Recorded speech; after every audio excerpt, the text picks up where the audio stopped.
მოგეხსენებათ, რომ კვარარაქსის კულტურა არის, როგორც ხშირად ამბობენ, იდენტობის ერთ-ერთი ყველაზე დიდი და მრავლისმომცველი მარკერი. ეს არის წინარე ურბანული, ასე ვთქვათ, ცივილიზაციის ფესვებთან არის საერთოდ ეს ფენომენი დაკავშირებული და ქართული კულტურის საწყისებთან მიმართებით ის არის უმნიშვნელოვანესი, რა თქმა უნდა. და მრავალმხრივია ამ კულტურის მნიშვნელოვანება, პირველ ყოვლისა ხაზგასასმელია ის, რომ აქ არის უმნიშვნელოვანესი არქიტექტურული ძეგლები, ასევე სამეურნეო კულტურის საწყისები და უბრწყინვალესი კერამიკა.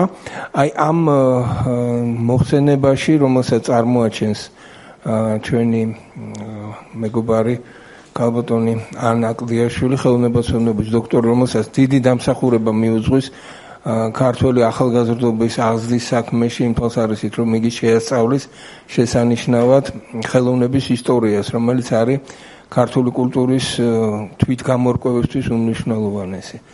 აი სწორედ ამ თვალსაზრისით საგულისხმოა, რომ აქ როგორც ესთეტიკური ასპექტი არის ძალიან მნიშვნელოვანი, ასევე სემანტიკური საზრისისეული. ისინი ერთმანეთისგან სრულებით განუყოფელია. და ახლა კი მივცეთ სიტყვა ქალბატონ ანის, მე მგონი ეს იქნება მეტად საგულისხმო გამოსვლა, ამაში დარწმუნებული ვარ, ვინაიდან ეს არის ჩინებული პროფესიონალი და დიდი მცოდნე ჩვენი კულტურისა. მადლობთ ანი და გთხოვთ რომ. დიდი მადლობა.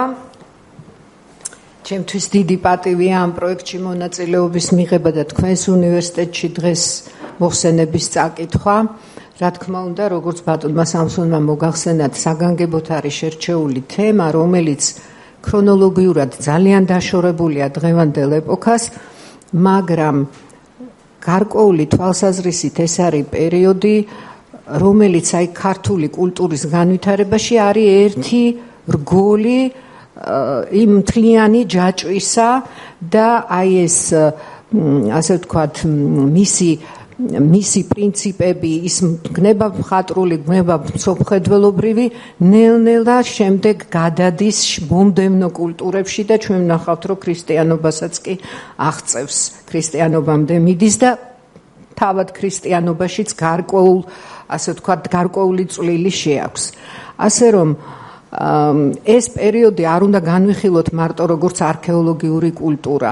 ეს არის პერიოდი, რომელსაც თავისი წვლილი შეაქვს, მიუხედავად იმისა, ქართულ კულტურაში, მიუხედავად იმისა, რომ ამ პერიოდში ჩამოყალიბებული ეთნოსი, არც ვიტყვი ჯერჯერობით ამ პერიოდის მიმართ, ეთნოსი ჯერ არ არის, მაგრამ ძალიან მნიშვნელოვანი მსოფლმხედველობრივი და აი დამახასიათებელი ნიშნები ისახება ამ პერიოდში. მოდით სანამ აი ამ თემებზე ვისაუბრებ და უშუალოდ ამ პერიოდის არტეფაქტებს შევეხებით, რომლებიც ძალიან მნიშვნელოვან ინფორმაციას გვაწვდის იმ პერიოდის ადამიანის შესახებ და ჩემი აზრით სწორედ ეს არის მნიშვნელოვანი.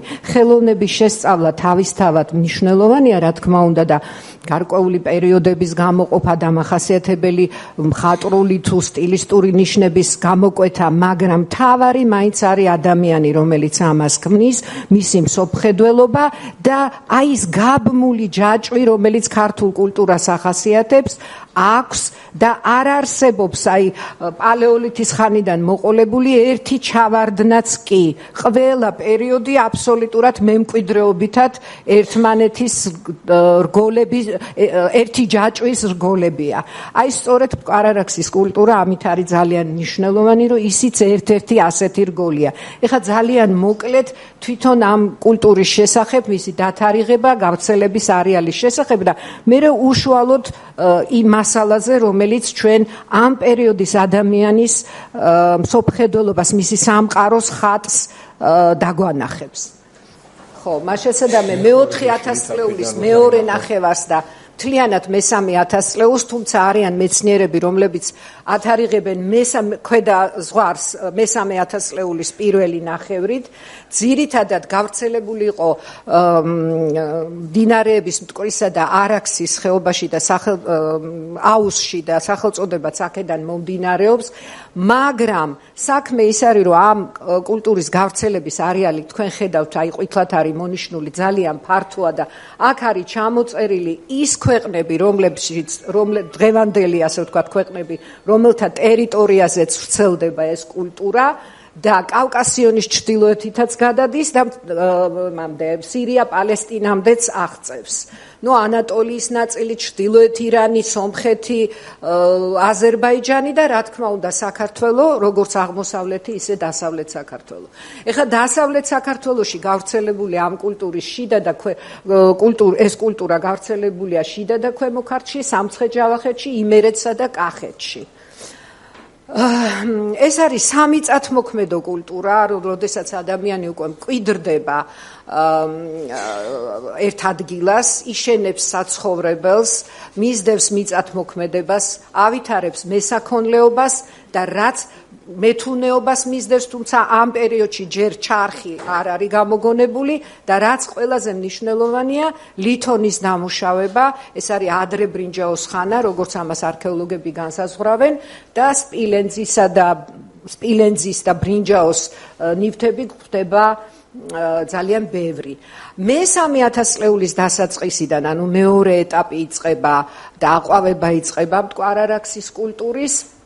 ამ დროს ყალიბდება ფაქტიურად აი ეს ტომები, რომლებსაც როგორ ვთქვა, ხა ეთნოსი არ არის, მაგრამ ცალკეული ტომები, რომლებიც ამ კულტურის მატარებლები არიან და გამოიყოფა მესამე ათასწლეულის დასაწყისში ორი ლოკალური სკოლა ბჭყალებში, რა თქმა უნდა, ერთი გახლავთ უშუალოდ საქართველოს ტერიტორიაზე და მეორე არის არარატის მთის მიმდებარედ ტერიტორია თავისი ოლქებით და ანუ ფაქტიურად ეს არის ერთი კულტურის ფარგლებში ორი განსხვავებული, ასე ვთქვათ, კულტურა, განსხვავებული, მაგრამ მაინც ერთი მსოფლმხედველობის ქვეშ მოქცეული.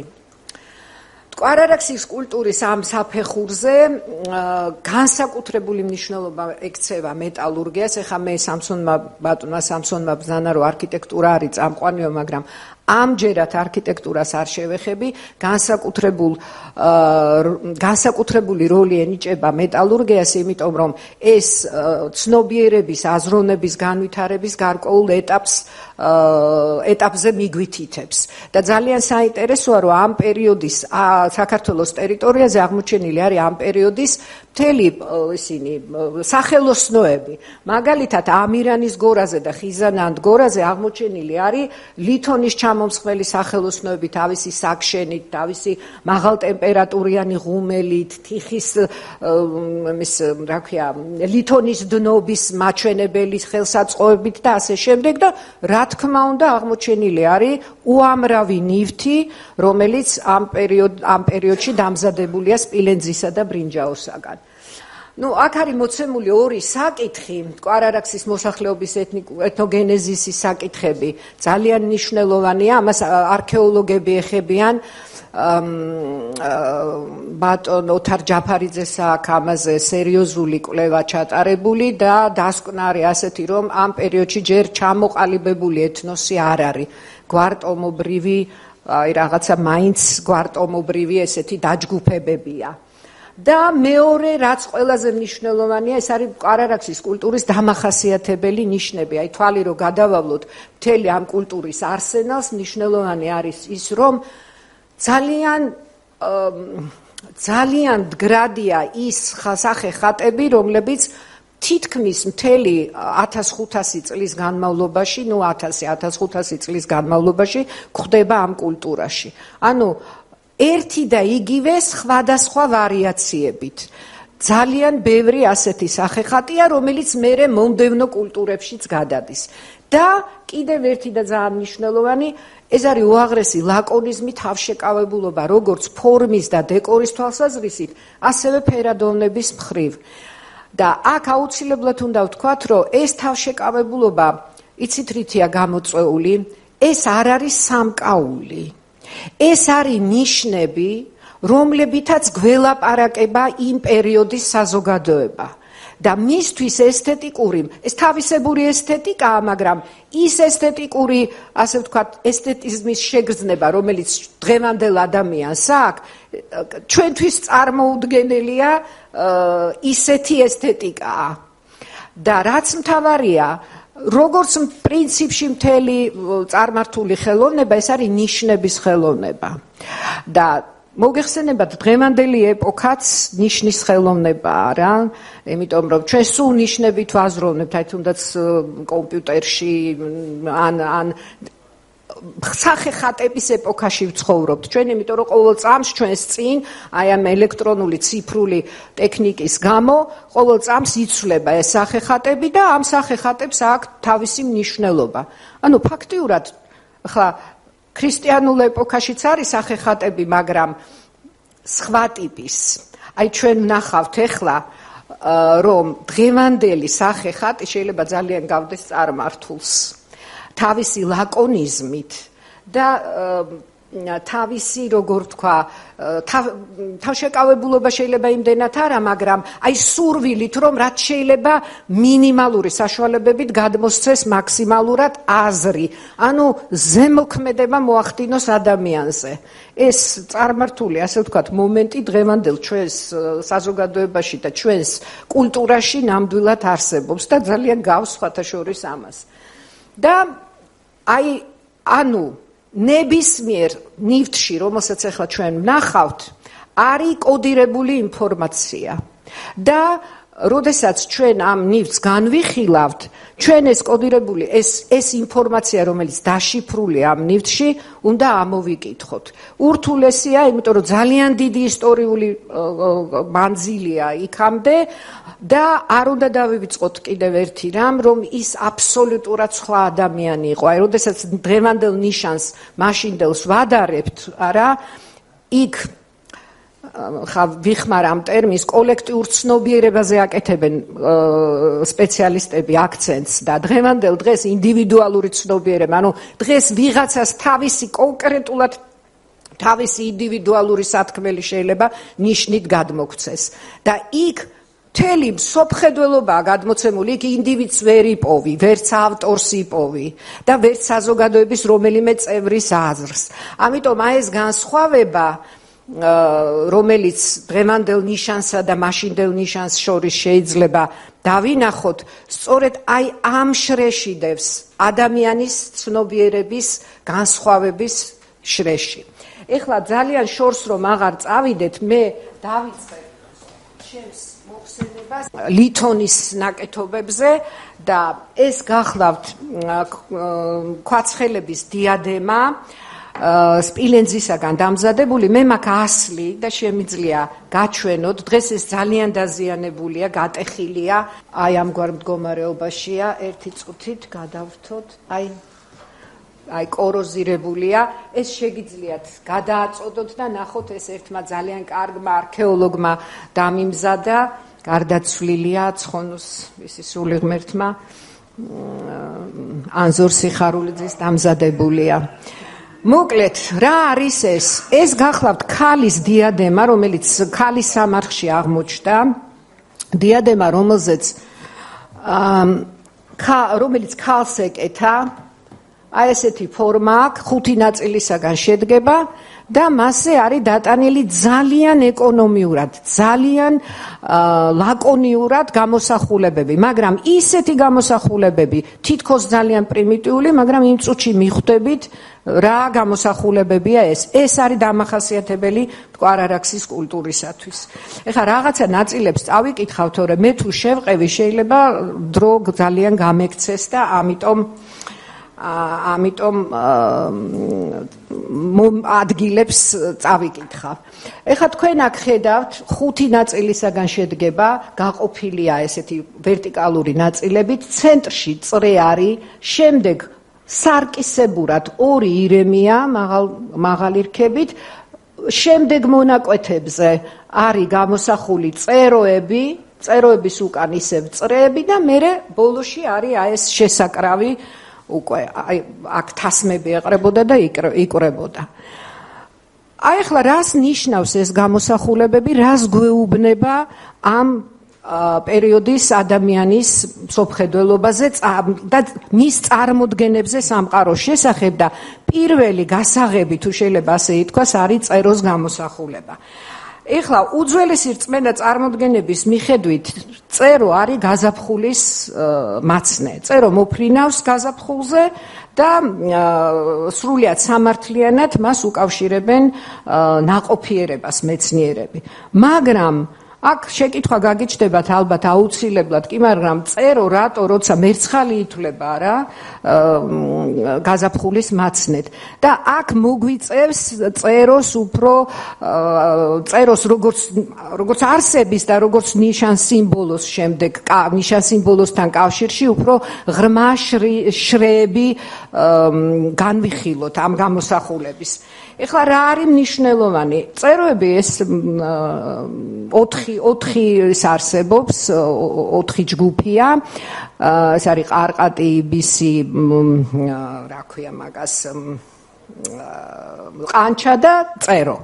ესენი არიან მტაცებლები. ერთადერთი სახეობა, რომელიც მტაცებელი არ არის, ეს არის წერო. და ეს მათ შორის თეთრი წერო. სწორედ ეს თეთრი წერო არის ყველა აი ამ პერიოდის და ცოტა მომდევნო პერიოდისაც ძველი ხალხების კულტურებში თაყვანისცემის ობიექტი. მაგრამ საქმე ის არის, რომ მარტო თაყვანისცემის ობიექტში არ არის საქმე. წეროს როგორც ჩანს რაღაც გარკვეული სიმბოლური მნიშვნელობა უნდა კონდეს აქ. ეხლა ყველაზე მნიშვნელოვანი არის ის, რომ აი ეს თეთრი წეროები ბინას იდებენ ადამიანების სიახლოვეს. როგორც წესი, ისინი სახლდებიან ხშირად სახურავებზე, იმაზე, რა ქვია, ბუხრის თავებზე, სახლების ბუხრის თავებზე და არსებობს ესეთი გადმოცემა, რომ იქ სადაც წერო დაიდებს ბინას, იმ ოჯახში ბავშვი უნდა დაიბადოს, რა. ეს ასეთი გადმოცემაც არსებობს. ეხლა ძალიან საინტერესოა, რომ აი რატომ ხდება, აი რატო არის ასეთი გადმოცემა. წერო არის არსება, რომელიც ბინას იდებს ისეთ ადგილებში, სადაც არის წყალსატევი. არავითარ შემთხვევაში ოკეანე ან ზღვა, იმიტომ რომ მეორე ნაპირი არ ჩანს. მხოლოდ იმ წყალსატევებთან, სადაც ჩანს ნაპირი, მეორე ნაპირი, ან მდინარეა, ან ჭაობია, ან ტბორია, ან ტბარი. აი ეს არის ძალიან მნიშვნელოვანი რამ, როგორც ჩანს თავისი გამოცდილებით ძველმა ადამიანებმა ეს იცოდნენ.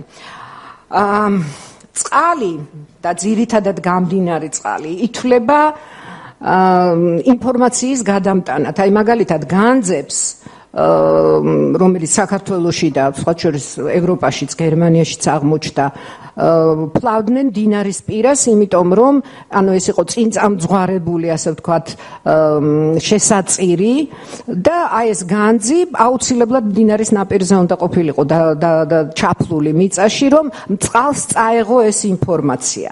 ეს ერთი ასპექტი.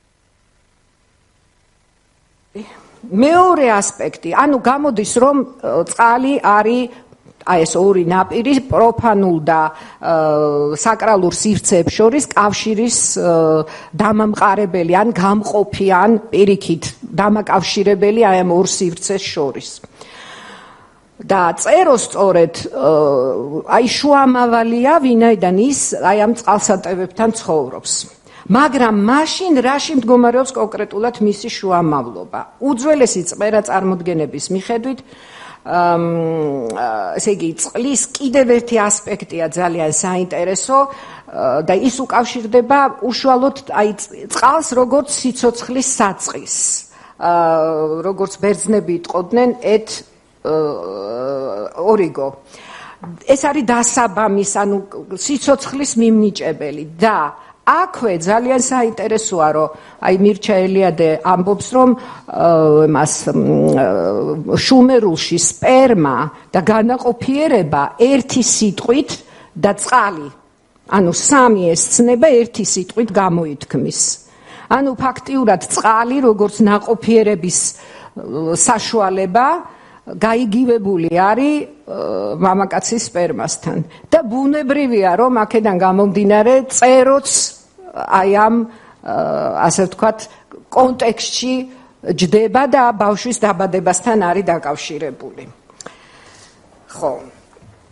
ეხლა მრავალი ხალხის მითოლოგიაში დღესაც დასტურდება ამის შესახებ, წარმოდგენა ამის შესახებ, რომ წერომ გაზაფხულზე მათი სახლის სახურავზე ბუდე თუ გაიკეთა, როგორც ვთქვით, და ბავშვი უნდა გაჩნდეს და სხვათა შორის ინდოევროპულ უკაცრავად აი ეს სახე ხატი რომელიც გავრცელებულია მთელ ევროპაში და ინდოევროპელ ხალხებში აი ეს სახე ხატი დღესაც ცოცხალია, თუმცა მისი მნიშვნელობა დღეს უკვე დაკარგულია და რაღაცა ზღაპართან არის გაიგივებული.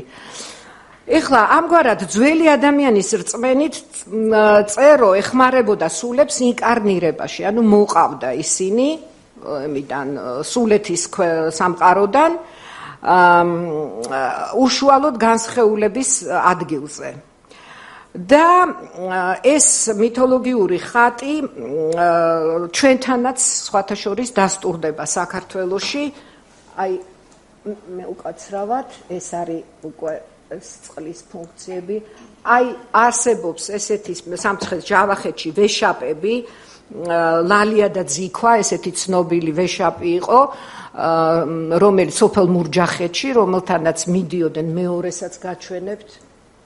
აი ეს მეორეა და აქ წეროები უკვე გამოსახულია, ხედავთ თქვენ და ზემოთ თვალია მზის სახით. ამასთან მიდიოდნენ უშვილო ქალები ან მეძუძური დედები, ვისაც რძე არ ქონდა, შესაწერი მიქონდათ. აი ბოლო ხანებამდე მე-20 საუკუნის პირველ ნახევარში ეს ტრადიცია ჯერ კიდევ დასტურდება საქართველოში. აი ახლა ამ მსჯელობის საფუძველზე აშკარად გამოიკვეთა წეროს უშუალო კავშირი ადამიანის დაბადებასთან, მაგრამ საინტერესოა, რომ წეროები აი ამ ჩვენს დიადემაზე მათთვის გაკმუქილ სეგმენტებში დამოუკიდებლად კი არ არიან ჩართულნი, არამედ ხედავთ თქვენ, რომ უკან აქვთ ესეთი წრეები. რა შეიძლება იყოს ეს? ეხლა ამ დიადემაზე ჩვენ ნახეთ, რომ 3 წრეა, ხომ? ამ დიადემის მკვლევარი ქალბატონი ლილი ღლონტი მიიჩნევს, რომ ცენტრში გამოსახულია მზე და კიდეებზე გამოსახული არის ცისკრის ვარსკვლავი და მთვარე. მაგრამ საქმე ის არის, რომ 3-ვეს ერთნაირი ფორმა აქვს და ცოტა კითხვის ნიშნის ქვეშ აყენებს ამ მოსაზრებას. ჩვენი მოსაზრებით, ეს 3-ვე უნდა იყოს მზე. ოღონდ საქმე ის არის, რომ თუ ჩვენ ცალკე განვიხილავთ, ხომ, ამ ასე ვთქვათ, გამოსახულებებს, მაშინ არ ჩაჯდება ეს გამოსახულება მტკვარ-არაქსის კულტურის პრინციპებში და რატომ? საერთოდ დამდგარი მზე, ეს ფაქტურად დამდგარი მზეა, როცა წრე ჩერდება, ხო? დამდგარი მზე სიკვდილს ნიშნავს, თვალი დაგიდგეს, ამას ნიშნავს, წყევლა სიკვდილს ნიშნავს და დამდგარი მზე არ გამოისახება მტკვარ-არაქსის კულტურაში და ჩვენ ამას ვნახავთ უკვე შემდეგ ორნამენტებს, როდესაც განვიხილავთ მტკვარ-არაქსის კერამიკაზე. ანუ მზე აუცილებლად მოძრაობს მტკვარ-არაქსის კერამიკის შემთხვევაში, ორნამენტის შემთხვევაში. აქ გამოდის, რომ 3 დამდგარი მზეა, მაგრამ თუ ამ დიადემას განვიხილავთ უშუალოდ მისი ფუნქციიდან გამომდინარე, იმ კონტექსტში, რა კონტექსტშიც, იმ გამრემოში, იმ სიტუაციაში, რა გარემოშიც მას გამოიყენებდნენ, მაშინ სრულიად გასაგები გახდება, რომ აქ სულაც არ არის დამდგარი მზე გამოსახული და რატომ? იმიტომ რომ თავზე როცა ეკეთა ადამიანს ეს, ვინც ამას აღიქვამდა, მას წრე უნდა შემოევლო, ასე ვთქვათ, ხო? ჯერ დაინახავდა ერთს, მერე მეორეს, მერე მესამეს, ანუ მზის დაბადება, ზენიტში ასვლა და ჩასვლა. ანუ ფაქტიურად მზის მისტერია განხორციელდებოდა იმ კონკრეტულ სივრცეში. ანუ აქაც ამ შემთხვევაში ეს არის მზე, რომელიც იბადება, ადის ზენიტში და შემდეგ ყდება, ანუ ჩადის. ეხლა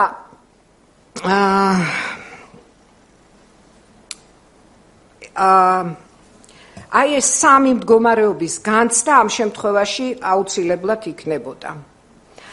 აქ წამოიჭრება აი ახალი საკითხი. გასაგებია, რომ წერო ადამიანის დაბადებასთან არის დაკავშირებული, აქ გავარკვიეთ, რომ სამი მზეა და აქცენტი კეთდება მზის ამოსვლაზე და ჩასვლაზე და ზენიტში ყოფნაზე, ანუ მზის მოგზაურობაზე სამზეოში და დგება საკითხი. წერო და მზე რა კავშირშია ერთმანეთთან. წეროსა და მზის ნიშნის კავშირი მტკვარ-არაქსის კულტურის ძალიან ბევრ ძეგლზე დასტურდება. ყველაზე ხშირად წერო ამ კულტურაში გამოისახება არა მარტო ესეთ წრეებთან, არამედ სპირალთან ერთად, აი აქ ჩანს, აი პირდაპირ თავია, თავის მაგივრად სპირალი აქვს, აი ზემოთ სპირალებია წერო და სპირალი, აი სულ ზემოთ მარცხენა მხარეს ორი სპირალი, ქვემოთ და ზემოთ ორი შეწყვილებული წეროა გამოსახული. ძალიან ხშირად არის ხოლმე, რომ წეროს ნისკარტით უჭირავს, აი აქ მაგალითად ნისკარტით უჭირავს სპირალი, აი აქ. ანუ წეროს ნისკარტით მოაქვს სპირალი. რას უნდა ნიშნავდეს ეს? წეროს მოაქვს მზე. ერთი ყველაზე ზედა შრე შეიძლება იყოს, რომ გაზაფხულის მაცნე რადგან არის და მზე იმატებს, მზის სინათლე მოაქვს, მაგრამ კიდევ უფრო ღრმად თუ ჩავყვებით, მტკვარ-არაქსის კულტურის აი ეს ერთ-ერთი ყველაზე გავრცელებული მოტივი სპირალი შეიძლება კიდევ სხვა მნიშვნელობითაც განვიხილოთ. ეხლა სად გვხვდება ეს სპირალები? ეს არის სამარკო ნიშანი ამ კულტურის, ასე შეიძლება დავარქვათ, დღევანდელი ტერმინი მოვარგოთ. იმიტომ რომ თითქმის არ არის არტეფაქტი ეს სპირალები რო არ იყოს ზედ. კერამიკაზე, ლითონის ნაკეთობებზე, აი ეს საკინძებია, რომლებსაც თქვენ ხედავთ. შემდეგ, აი კერამიკა და ერთ-ერთი ყველაზე გავრცელებული არის აი ეს შეწყვილებული სპირალები, რომლებიც ადამიანის, უკაცრავად, ადამიანის თვალებს მოგვაგონებს და თვალისებურ ორნამენტსაც ეძახიან. ეხლა აქ როგორც მეცნიერები ვარაუდობენ, აი ეს თვალისებური ორნამენტი დახვეული ფორმა, რომელსაც მიუყვება ადამიანის თვალი, ჩამოდის მერე, აი სხვებიც ვნახოთ თუ გნებავთ. აი აქ კარგად ჩანს, ჩამოდის ღერძზე, მერე ისევ ეხვევა, მერე უკან ბრუნდება, ანუ მზის ამოსვლა ჩასვლის ესინია დაფიქსირებული. ღერძის მიმართ, ანუ გაჩნდა სამყაროს ღერძი, აქსის მუნდი, რომლის მიმართაც ეს მზე მოძრაობს. ეს ძალიან მნიშვნელოვანია, იმიტომ რომ წინა პერიოდში აი ესეთი ღერძი გამოსახულებებს არ ქონდათ, აი პიროყოფილი ადამიანების ნახატები რო ნახოთ, აი ესეა გამფენილი იქ ისინი გამოსახულებები, იქ არ არის ცენტრი და ვინაიდან ადამიანი დააფუძნდა უკვე ერთ ადგილას და მის საცხოვრებელში, აი სწორედ სადაც დედაბოძი გადის, მაშინ დედაბოძი ჯერ არ იყო საყრდენის სვეტი სწორედ ამ კულტურაში, მაგრამ აი იქ გადის სამყაროს ღერძი და ამ სამყაროს ღერძის გარშემო ტრიალებს ცხოვრება, მათ შორის მზეც. ეხლა ძალიან საინტერესოა, რომ მეცნიერები უკავშირებენ აი ამ გამოსახულებას სამყაროს ხეს და ბუნებრივიც არის, არა? იმიტომ რომ ის სამივე კნელს აი ამ ღერძს უკავშირებენ სამყაროს ღერძს. და უკავშირებენ ასევე თვალს. ეხლა ვნახოთ, რატომ უკავშირებენ? გავს ვიზუალურად ძალიან და თვალთან მისი კავშირი სულიად არ არის შემთხვევითი, რასაც ენობრივი თუ ეთნოგრაფიული მასალაც გვიტასტურებს. ქართული ტრადიციის მიხედვით მზე სამყაროს თვალია. მას ქართული ზეპირსიტყვიერებაში ხშირად 9 თვალადაც მოიხსენიებენ. ივანე ჯავახიშვილის აზრით მზის სახელის უძველესი ფორმა მზირა, მზერა, მჟარი უნდა ყოფილიყო. სიტყვა ბზინვაც თავდაპირველი ფორმაც ნიკომარის მიხედვით, ნიკომარის აზრითაც მზე და მზერა ერთი ძირის სიტყვებია. თვალისა და მზის ეს ურთიერთმიმართება ძველთაგანვე იყო ცნობილი და სხვადასხვა კულტურაში დასტურდება. მტკვარ-არაქსული ეგრეთ წოდებული აი ეს ორმაგი სპირალი სიმეტრიის ღერძზე არის აგებული, როგორც თქვით. და როგორც გითხარით, ეს კომპოზიცია გვიჩვენებს იმას, რომ დამკვიდრდა ადამიანი უკვე ერთ ადგილზე და აკვირდება სამყაროს მათ შორის მზეს. და აქ შემოდის დროის კატეგორია, ანუ დრო აი შემოვიდა, დაატრიალდა მზე, ამოვიდა, ჩავიდა, ანუ დროის კატეგორია და ასევე სივრცის კატეგორია, იმიტომ რომ ღერძი გაჩნდა. ანუ უკვე შეიძლება ეს გაცნობიერებული არ არის, მაგრამ ის რომ ამ კატეგორიებით აზროვნება თუნდაც ინტუიციურ დონეზე იწყება, ეს კომპოზიცია ამას აშკარად გვიჩვენებს. ამგვარად, აი ამ კულტურაში არც დრო, თან ნახეთ როგორი დრო და სივრცეა, ეს არ არის ის დრო, რომელსაც ჩვენ დღევანდელი ადამიანები საათის მიხედვით ვითვლით. პირიქით, ეს არის დრო ამოვიდა, ჩავიდა, სადღაც გაიარა სხვა განზომილება და ისევ თავიდან ამოვიდა. ანუ აი ამ შემთხვევაში, ამ კულტურაში არც დრო და არც სივრცე არ არის ამსოფლიური. დრო მარადიულად განმეორებადი, სიკვდილ სიცოცხლის მონაცვლეობით აგებული ჟამთა ცვლა არის. იმიტომ რომ ამ ღერძის მიმართ ტრიალებს წრეზე.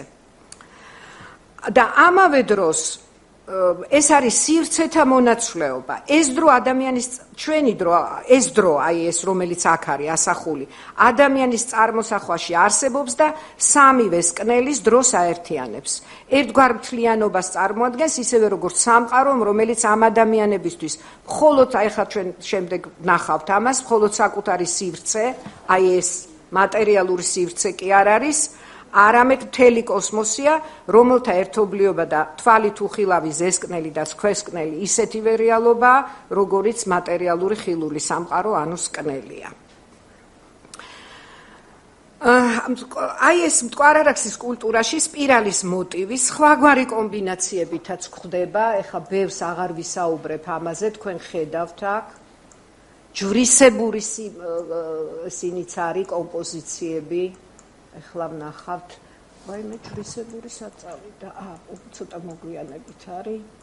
აი, ნახეთ, ეს ევროპულია და ესენი უკვე ჩვენია. ანუ გაჩნდა უკვე არა მხოლოდ ასე ვთქვათ, ერთი აქსის მუნდი, არამედ ღერძი, ჯვრის ფორმა, ანუ დამხრობა სამყაროს იმის მხარეების მიხედვით და აი ამაზე ტრიალებს მზე. ამის გარშემო ტრიალებს მზე.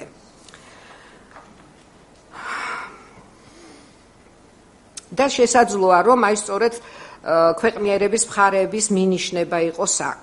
და ცნობილია, რომ ჯვარი სამყაროს სივრცობრივ სტრუქტურასაც მოიცავს თავის თავში და როგორც უკვე აღვნიშნეთ, თუ მის ვერტიკალურ ღერძზე სამი სკნელი არის განლაგებული, ჰორიზონტალურ ღერძზე არის კიდევ ორი სკნელი, ეს არის წინასკნელი, უკანასკნელი და გარშემო გარესკნელი აკრავს ამას. ანუ მზის ერთი მდგომარეობიდან გადადის მეორეში, მოგზაურობს აი ამ სკნელების გარშემო, ასე ვთქვათ, სკნელებში მზე. აი ეს გამოსახულებები, როგორც უკვე მოგახსენეთ, დატანილი არის კერამიკულ ჭურჭელზე. ხა ძალიან საინტერესოა, რომ ჭურჭელი ადამიანისთვის არა მხოლოდ ყოფითი ნივთია, ისევე როგორც სახლი არ არის მხოლოდ თავშესაფარი მისთვის. ყველაფერს, რასაც ის აკეთებს, მხოლოდ სააქაოსთვის არ ქმნის, ის ქმნის ამას სამყაროს მის მიერ სამყაროს მოდელი, როგორც წარმოუდგენია, აი ამის მიხედვით. და ჭურჭლის შექმნა აქედან გამომდინარე საკრალური ქმედებაა. ის ქაოსიდან, ანუ დიდი სივრციდან გამოყოფს რაღაც კონკრეტულ სივრცეს, კონკრეტული ფორმის მეშვეობით, გამოაცალკევებს მოწესრიგებულ სივრცეს. ანუ ფაქტიურად ახალ კოსმოსს დასაზღვრავს.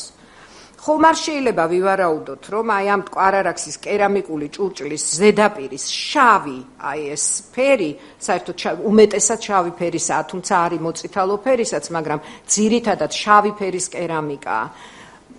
დაკავშირებული იყოს გარესკნელთან.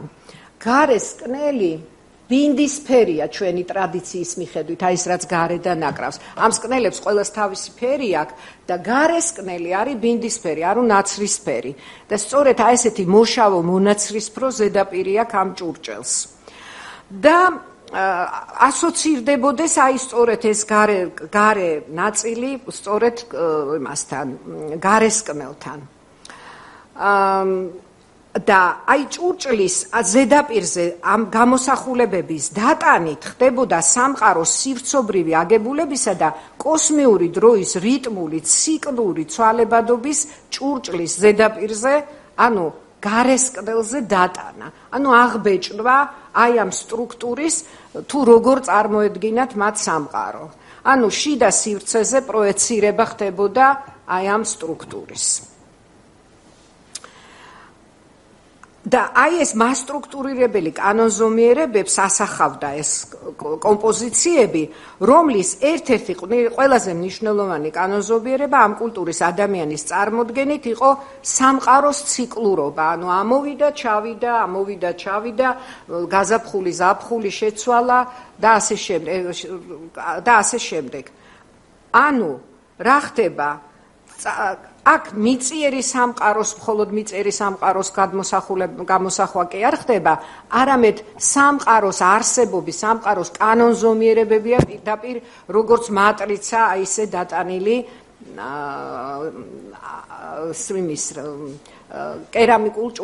კერამიკული ჭურჭლის ზედაპირზე. და როგორც უკვე ვნახეთ, ძირითადი არის სწორედ სპირალი, ანუ მზის გამოსახულება. ეხლა როგორ შეიძლება მზის გამოსახულება განვიხილოთ, თუნდაც აი იმის გამო, რომ ჩვენ გვაინტერესებს რა კავშირი აქვს მას ჩვენს მიერ განხილულ წეროს გამოსახულებასთან და აქ ძალიან საინტერესოდ იხსნება ეს თემა, თუ განვიხილავთ და ძალიან მოკლედ შევეცდები ამაზე ვისაუბრო, თუ განვიხილავთ ერთ ძალიან ცნობილ ქართულ საწესო სიმღერას, მზე შინა და მზე გარეთა. მე მგონი მაქვს აქ ეს ტექსტი. სადღაც უნდა, აი. ეხლა აქ გამოვტოვებ ძალიან ბევრ ამეს ამ ლექსის შესახებ, რომელიც ეთნომუსიკოლოგებს, ეთნოლოგებს აქვს და ერთ რამეს მეზე გამამახვილებ მხოლოდ ყურადღებას, რომ აქ არის მონოტონური მოხმობა მზის შინაში. ანუ შინ შემოდიო, ანუ ყოველი სტროფის შემდეგ, სხვადასხვა სტროფის შემდეგ, აი ეს მეორდება. მონოტონურად უხმობენ მზევ შინ შემოდიო. რას უნდა ნიშნავდეს ეს?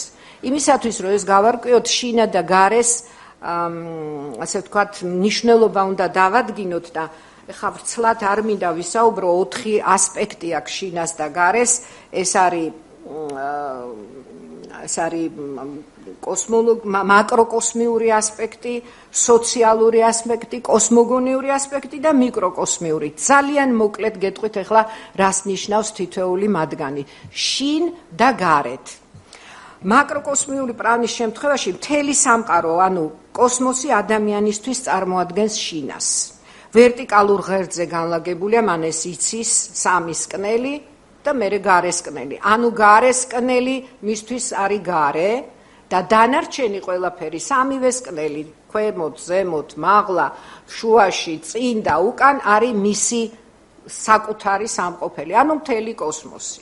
მეორე სოციალური პლანი, ესე იგი შინა, სივრცის ის სეგმენტია, რომელზეც სოციალური ჯგუფია განფენილი. ეს მას ნიშნავს, თუნდაც ოჯახი ან გვარი ან ტომი, არა, ის რაც მის სივრცეში ახლობელია, რაც გარეთ არის, როგორც ადამიანები, ასევე ცხოველური სამყარო, ის არის გარეული. ამიტომ ქვია გარეშე ცხოველი და გარეული ცხოველი და გარეშე პირი და ასე შემდეგ. ანუ სოციალური ასპექტიც ეს ძალიან მოკლედ აქაც ვრცლად შეიძლება ამაზე საუბარი. კიდევ ერთი ასპექტი არის სოფხედელობრივი, ანუ კოსმოგონიური. აი ამაზე ცოტა ვრცლად შეიძლება მოგვიწიოს საუბარი. ლექსის დასაწყისშივე რო ამბობს შინ და გარეთ ადამიანის წარმოდგენით მზე როდის არის შინ, როდესაც შემოდის სამზეოში, ანუ ადამიანთა სამყოფელში. როდის არის გარეთ, როდესაც ის ჩასულია ქვესკნელში, ანუ იქ მიცვალებულთა სამფლობელოა, ანუ ეს არის მიცვალებულთა მზე. მზე ანათებს მიცვალებულთა სამყაროში. ეხლა აქ ბევრი პარალელური მასალის, უпростоრად ეთნოგრაფიული მასალის მოყვანა შეიძლება და შემიძლია კიდეც მოვიყვანო, მაგრამ ძალიან დაგრლით.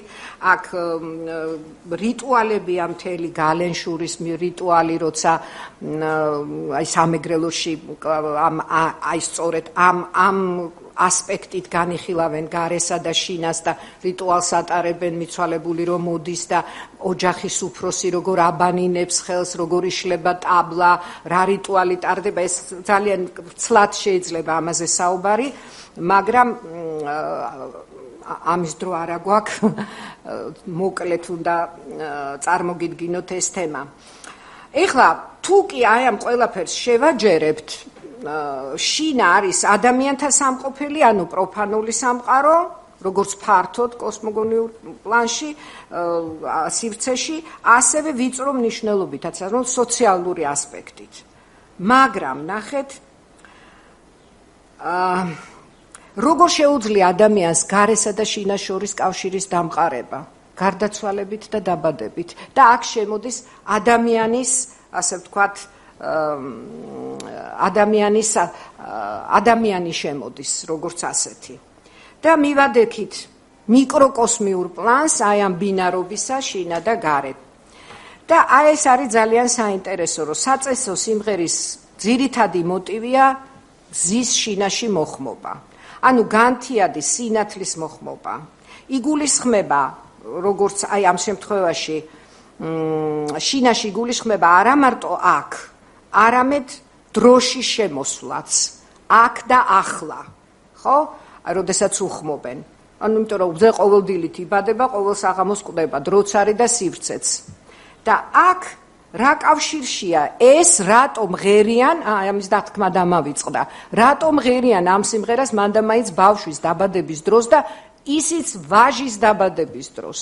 არავითარ შემთხვევაში ქალის დაბადების დროს და თან არავითარ შემთხვევაში ისე სხვათა შორის ან სუფრაზე ან სადღაც არა, როცა ბავშვი იბადება, აი მაშინ ხდებოდა ამ სიმღერის შესრულება. და აი აქ ქართული ტრადიციის მიხედვით უნდა განვიხილოთ როგორ ხედავს თუნდაც ლიტერატურა მზეს. აი ქართული ტრადიციის მიხედვით მზე არის სამყაროს თვალი. როგორც ვთქვით უკვე ივანე ჯავახიშვილის აზრი მოგახსენეთ. მაგრამ აქ პლატონის მოხმობაც დაგვჭირდება. პლატონი ამბობდა, რომ გრძნობის ყველა ორგანოს შორის თვალი ყველაზე მეტად ემსგავსება მზეს. სვანეთში აი თვალით დაავადებულები მზეს შეთხოვენ, რომ თვალის ჩინი დაუბრუნოს, თვალის ჩინი გაუძლიეროს, ხო? მზე ანათებს, ეხლა ნახეთ, განსხვავება უნდა დავიჭიროთ მზესა და თვალს შორის. მზე ანათებს, გამოსცემს შუქს, თვალი კი იღებს ამ სინათლეს და მისი საშუალებით ხედავს. ერთი გამოსცემს სინათლეს, მეორე იღებს. ანუ ისინი სხვადასხვა ფუნქციის მატარებლები არიან. მიუხედავად ამისა, ძველი ადამიანის ლოგიკის დაჭერა მაინც შესაძლებელია თვალსა და მზეს შორის. ფიქრობთ, რომ შესაძლებელია. პლატონი თიმეოში ამბობს და ღმერთებმა ისე მოაწყვეს, რომ დღის სინათლის მონათესავე ცეცხლი, რომელიც ჩვენშია, განწმენდილი გადმოედინება ადამიანის თვალიდან. ანუ ადამიანის თვალი ის ერთადერთი ორგანოა, რომელშიც გამოსჭვივის მისი შინაგანი ღვთაებრივი ცეცხლი, მისი ის ნაწილი, რომლითაც იგი შემოქმედს ხატათვისაც შეუქმნია. ანუ მისი შინაგანი სამყარო, მისი სული. სწორედ ამდენადაა მზესა და ადამიანის თვალს შორის ტოლობის ნიშანი. ორივენი ამჟღავნებენ თავის შინა არსს. თუ ამ ლოგიკას გავყვებით, გამოდის, რომ შუქი მზისთვის და თვალი ადამიანის სულისთვის მათი გამოვლენის საშუალებებია. ახლა ამ საკითხს რო ცოტა სხვა კუთხით შევხედოთ, როგორც უკვე აღნიშნეთ, მზე სამყაროს თვალს უწოდებენ, მზე სამყაროს თვალი ღვთაებრივი ხილული ხატი, სინათლის ტრანსცენდენტული არქეტიპია. წყვილში მზე თვალი სემანტიკური თვალსაზრისით იკვეთება მიმართება მიკროკოსმოსი და მაკროკოსმოსი. ქართულში არსებობს გამოთქმა ქვეყნის თვალი, ოჯახის თვალი და ამ შემთხვევაში იგულისხმება საუკეთესო მონაცემები მქონე ადამიანი, საამაყო ადამიანი, ხო? მზე თვალი საუკეთესოა სამყაროში, ხოლო ოჯახში ქვეყანაში ადამიანი თვალი. ამის გარდა მზე მარადიულია სიცოცხლის მიმნიჭებელი. რა არის საუკეთესო და მარადიული და სიცოცხლის მიმნიჭებელი ადამიანში? პასუხი მარტივია, მისი სული. ამდენად მივიღეთ ორი წყვილი, მზე თვალი, თვალი ადამიანის სული. და არ არის გასაკვირი, რომ ჩვენ გვაქვს ქართულში გამოთქმა შენ მზეს ფიცავ, ჩემ მზეს ფიცავ, ვეფხისტყაოსანშიც კი არის რამდენიმე სტროფი შენ მამზევან თავი ჩემი არ ვის მართებს უშენოსა და ასე შემდეგ. ანუ მართალია დღეს აღარ ვხმარობთ, იშვიათად ვხმარობთ ამ ტერმინს, მაგრამ რას ნიშნავს ეს, რომ ჩვენ, როდესაც შენ მამზემან ან ჩემ მამზემან, როდესაც ვამბობთ, ჩვენ ამ ადამიანის მის საუკეთესო ნაწილს მივმართავთ, მზესთან წილნაყარ ნაწილს მივმართავთ, მის ზემეს მივმართავთ და მზეც მე-ზე, ანუ მის მეს მივმართავთ, რომელიც არის ასე ვთქვათ, მისი საუკეთესო ნაწილი და აი ეს ნაწილიანობის ცნება, რომელიც სხვათა შორის ქართველ ეთნოლოგებს ძალიან კარგად აქვთ, აი ვერა ბარდაველიძეს მაგალითად შესწავლილი, სწორედ ამას უნდა ნიშნავდეს, რომ ნაწილიანობა ნიშნავს აი ამ მზის წილს, რომელიც შენი სულის ნაწილია და აი ეს არის მეზე. საინტერესოა ეხლა რომ ეს ყველაფერი დაკავშირებული არის ვაჟის დაბადებასთან. ნახეთ, ყოველივე ზემოთქმულით ცხადდება თუ რატომ სრულდებოდა ეს სიმღერა ადამიანის დაბადების დროს. მისი შესრულებისას მიმართავდნენ ახალშობილის სულს, მის მზეს, ანუ მის ზემეს, რომელიც მათი აზრით ფიზიკური სამყაროს გარეში, ანუ სულეთში იმყოფება და ახლაში. ანუ ფიზიკურ სამყაროში კონკრეტულ სხეულში უნდა შემოვიდეს, ანუ დაიბადოს. ძალზე საინტერესოა, რომ მზეს ერთი და იგივე ფუძე აქვს. ეს რა არის, ვერ ვხედავ, მეგრული არის აქ რამე, უნდა იყოს ტერმინები ისინი. მოკლედ, რომ ფუძე ქართველურ ენებში ერთი და იგივე აქვს. მეგრულად მჟა, ბჟა, ლაზურად მჟა, ბჟა, სვანურად მიშ, მგჟ.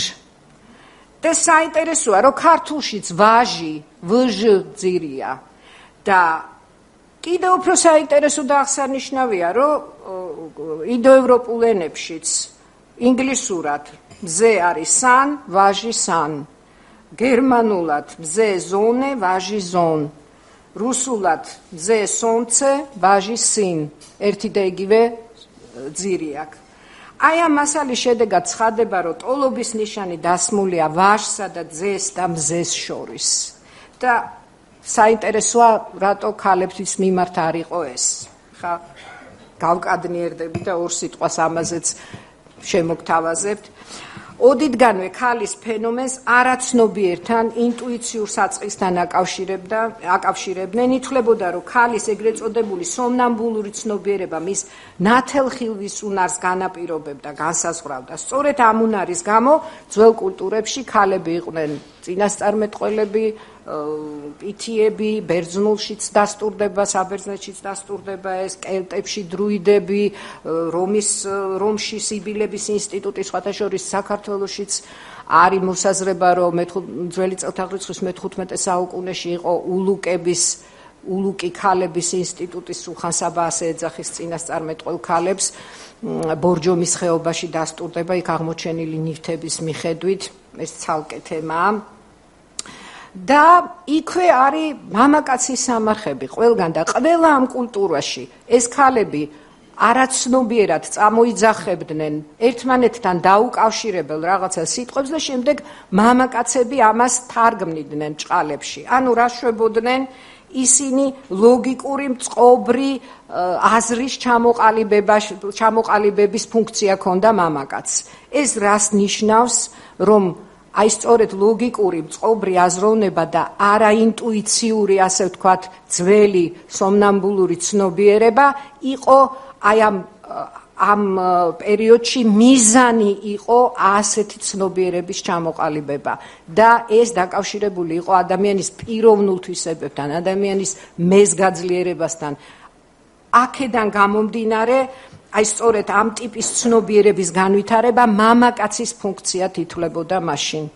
ეხლა არ ვიცი რამდენად ასეა, მაგრამ მაშინ ნამდვილად ეს იყო კარდინალური ხაზი ამ ეტაპზე ასეთი ცნობიერების ჩამოყალიბება, რასაც მოყვა მერე საბერძნეთში ფილოსოფიის პირველი ფილოსოფოსების ჩამოყალიბება აი არქაიკის პერიოდში და ცოტა უფრო ადრეც. საიდან წაიღეს კიდე ეს საკითხავია თუ მას რა ქვია ოქროს საწმის გავიხსენებთ. ხო, ეს კიდე ცალკე თემაა. ხო, ეხლა არ შეიძლება აქ არ გაგიჩნდეთ შეკითხვა თქვენ ერთ ძალიან მნიშვნელოვან სტროფზე. ეხლა მოხმობა ყველგან მეორდება ყოველი სტროფის შემდეგ და ბოლო არის ვაჟის მამა შინ არ არის. ანუ ჯერ არის უყივლია მამალსაო, გათენდი თუ გათენდები, ჩვენ ვაჟი დაგვბადებია, დუშმანს ქალი გონია და ბოლო არის ვაჟის მამა შინ არ არის, მზევ შინ შემოდიო. ეს არის ძალიან უცნაური რამ, იმიტომ რომ ეს არის საწესო სიმღერა, რომელშიც ყოფითი ელემენტი არაფრით არ შეიძლება შემოიჭრას. ან არის მერე ეს ვაჟის მამა სახლში, ან არ არის, ხან არის, ხან არ არის, რატო უნდა იყოს აი ასე კონსტანტა ეს დადგენილი, რომ არ არის ვაჟის მამა სახლში და მორჩა ამ სიმღერის შესრულების დროს. ცხადია, რომ ეს აბსოლუტურად უცხოა ესეთი მემორატიული, აი ესეთი კონკრეტული განცდების და ყოფითი დეტალების შემოტანა საწესო სიმღერაში. თუ სარწმუნოა ზემოთ გამოთქმული მოსაზრებაა, რომ ამ ლექსში შინა ახალშობილის სხეულს აღნიშნავს, მზემის სულს, ხოლო მზის დაშინებული მოხმობა ვაჟის სულის მის სხეულში შესვლას, მაშინ ეს სტროფი ასე უნდა წავიკითხოთ. შინ, ანუ ვაჟის სხეულში მამა ჯერ არ არის და მასში თავად ვაჟის სული, იგივე მზე უნდა შევიდეს. და ვინ არის ეს მამა? ან საერთოდ ვინ შეიძლება ადამიანის სხეულში იყოს თავად ადამიანის, ანუ მისი სულის გარდა? ცხადია ეს უდაოდ ღვთაებაა, ერთია, ოღონდ ის ჯერ აქ არ არის. ვერ შევა, იმიტომ რომ არ არის. ეს საკითხი საგანგებო კვლევას მოითხოვს, მაგრამ მე გავბედავ და ამ ეტაპზე საკუთარ მოსაზრებას გაგირზიარებთ, რომ არ არსებობს სხვა რელიგია გარდა ქრისტიანობისა, რომელიც საკუთარ თავში ღმერთის მიღების, ტარების იდეას უშვებდეს. არამედ ქრისტეს ჩემში. საკმაოდ დიდი ხნის მერე იტყვის პავლე ამას, მაგრამ მანამდე შორია და ის უცნობი ღმერთი ჯერ კიდევ არ განსხეულებულა. ამიტომ იგი ჯერ არაა სახელდებული, მხოლოდ მისი მოლოდინი, ანუ მამა, გამოსჭვივის ამ სტროფში და შეიძლება ერთგვარ წინასწარმეტყველებათაც კი ჩავთვალოთ, რა ვიცი, თუ მიიღებთ ამ მოსაზრებას, შესაძლოა ასე არც არის, არ ვიცი. მოკლედ, ეხლა ჩვენ უნდა დაუბრუნდეთ ისევ ჩვენს გამოსახულებებს კვარარაქსის კულტურაში. და აქ მეორე გამოსახულებას ირემს უნდა მივაქციოთ ყურადღება. ძალიან ცოტა დამჭა, ბევრს აღარ შეგაწყენთ. ირემს დაუბრუნდეთ. ირემი არის ძალიან ფართოდ გავრცელებული, არა მარტო სახვით ხელოვნებაში, არამედ ჩვენს გადმოცემებში, ზღაპრებში, ლეგენდებში და ასე შემდეგ. და საინტერესოა, რომ მისი ერთ-ერთი ასპექტი უკავშირდება მის ტყავს, ბეწვს და ანუ როგორც ირაკლი სურგულაძე ამბობს, ის იკვლევს საგანგებოდ ირმის გამოსახულებას და ამბობს, რომ ქართველებიო გარეთმას უწოდებენო, გარეთმა უკავშირდებაო ბუნებას, სიმწვანეს სამყაროში და ანუ მიწა არის სხეული და მცენარე არის ბეწვი. აქედან გამომდინარე ირემი განიხილება ერთი მხრივ როგორც ბუნების და ცვივა კიდევაც ხო იცვლის ბედს. ბუნების ცვალებადობის რიტმში ჯდება ირმის გამოსახულება. თუ წერო იყო მზის რიტმი და მზის ციკლური ბრუნვის სიმბოლო, აქ ირემი გამოდის ბუნების ციკლური ბრუნვის სიმბოლოდ. ეს ერთი ასპექტი. მეორე ასპექტი მისი რქებიდან იღებს, ასე ვთქვათ, სათავეს. ქართულ ფოლკლორში ირემი ზებუნებრივი ზნის მატარებელია, ზეციურ სამყაროსთან მაკავშირებელია, იმიტომ რომ ამ თავისი ქორბუ და რქებით ზეცას წდება და მოგეხსენებათ ზღაპრებშიც არის ხოლმე, რომ აი გმირი, რომელიც ღმერთს ეძებს, ირმის რქებით ადის ზეცაში. ანუ ეს არის ირემი არის სამყაროებს შორის მაკავშირებლის გამოსახულება. კიდე ერთი ძალიან საინტერესო დამადასტურებელი საბუთი ამისი არის ის, რომ სწორედ აი ამ კულტურაში, ქვაცხელების გათხრების დროს, კერასთან, რომელიც განასახიერებს მღამის მზეს, კერა მოგეხსენებათ მიწაში არის ამოღებული და წითელი ბურდიული აქვს ესე გარშემო. ეს განასახიერებს ღამის მზეს. აი სწორედ ამ ღამის მზესთან გათხრების დროს აღმოჩნდა ირემი, რომელსაც თეძოზე ქონდა პატარა აი ამოდენა უკაცრავად ის არის მიდებული. ანუ ირემი როგორც ჩანს დაჭრილი იყო, იმიტომ რომ იმითი ვერ მოკლავდნენ. და დაჭრილი ირემი უნდა ყოფილიყო მაკავშირებელი პროფანულ სამყაროსა და მის ქვესკნელს შორის, სადაც წინაპრები სახლობდნენ ძველი ადამიანის წარმოდგენით. ანუ აი ეს დაჭრილი ირემის საშუალებით ზუსტად ღამის მზე სადაც იყო, ანუ სადაც ღამის მის ქვესკნელის გასაღები, კარიბჭე იყო მოთავსებული, იქ იყო დაწვენილი დაჭრილი ირემი და მისი საშუალებით ხდებოდა წინაპრებთან კონტაქტის დამყარება.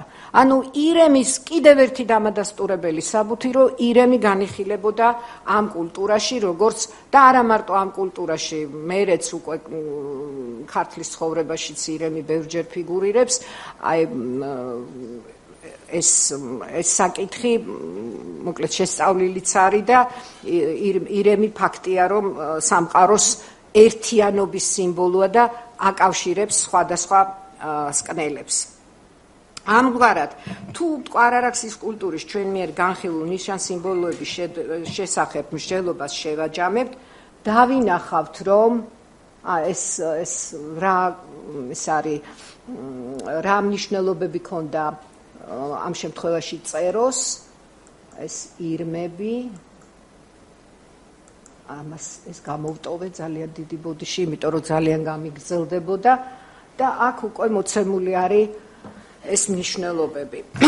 ამ კულტურის სახე ხატი მთელ სამყაროს კოსმოსს მოიცავს. სპირალი მზე, ასტრალური სამყაროსა და ასევე ადამიანის სულის ნიშანია, წერო ბუნების წლიური ციკლურობისა და ადამიანის რეინკარნაციის, ხოლო ირემი ერთი მხრივ ბუნების, ფლორისა და ფაუნის, წრიული წრებრუნვისა და ნაყოფიერების აღნიშვნელია, მეორე მხრივ კი სამყაროს მთლიანობის, მასში მოქმედ კანონზომიერებათა ერთიანობის პრინციპის ნისან სიმბოლოა. აი ამ სემანტიკურ წყრივს მზე, წერო, ირემი, ადამიანი ერთი იდეა, სამყაროში მოქმედი ერთი კანონზომიერება, ციკლურობა, მუდმივი რეინკარნაცია აერთიანებს. რეინკარნაციის პრინციპი მოქმედებს როგორც ასტრალურ, ანუ საკრალურ სფეროში, ანუ ზესკნელში, ასევე პროფანული სამყაროს ყველა სფეროში. ამ წყრივში ჩართულია ადამიანიც. ნაყოფიერება, რომელიც მეცნიერებს სრულიად სამართლიანად მიაჩნიათ ამ ეპოქის წამყვან იდეად, ადამიანზეც ვრცელდება და როგორც ხედავთ, არა მარტო სხეულებრივ, არამედ მისი სულის ნაყოფიერებას, რეინკარნაციასაც გულისხმობს. და როგორც უკვე აღნიშნეთ, მტკვარ-არაქსის არტეფაქტების დეკორის მოწესრიგებული სიმეტრიის ღერძზე აგებული კომპოზიციური სტრუქტურაც ამავეს გვეუბნება. ყველა შემთხვევაში მტკვარ-არაქსის ფაქტებზე ეს სიმეტრიული პრინციპი ამაზე საუბრობს.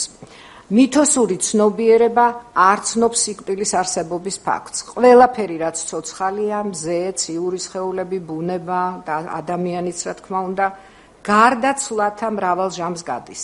ამჟამიერ და იმჟამიერ სიცოცხლეთა მონაცვლეობას, სამყაროს უმთავრეს კანონს, მარადიულ გარდასახვას, დაბადება გარდაცვალებას გულისხმობს. ამ კონტექსტში ძალიან საინტერესოა სხვათაშორის ჩვენი საწესო სიმღერა მრავალჟამიერიც. ხო, ეს ხედვა სწორედ ადრესამიწათმოქმედო კულტურების წიაღში ჩამოყალიბდა, მოგვიანებით მთელი წარმართული სამყაროს ცნობიერების ქვაკუთხედად იქცა და როგორც ამ პერიოდის ძალიან კარგი და ღრმა მკვლევარი მანანა ხიდაშელი ამბობს, ადრესამიწათმოქმედო ტომების, კერძოდ მტკვარ-არაქსელების მიერ შექმნილი სამყაროს მოდელი ამ ეპოქის სულიერი კულტურის უმთავრესი მიღწევა გახლავთ.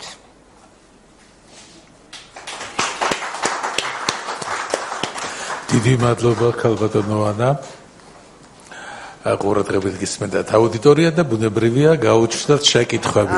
თითოეულ თქვენთაგან შეუძლია რომ დასვას შეკითხვა. ყველაფერი რამაც დაგაინტერესათ ან გამოიწვია თქვენში რაიმე სხვა თუნდაც საპირისპირო აზრი გთხოვთ. გისმენთ. დიახ. გთხოვთ მამა ბიძინა.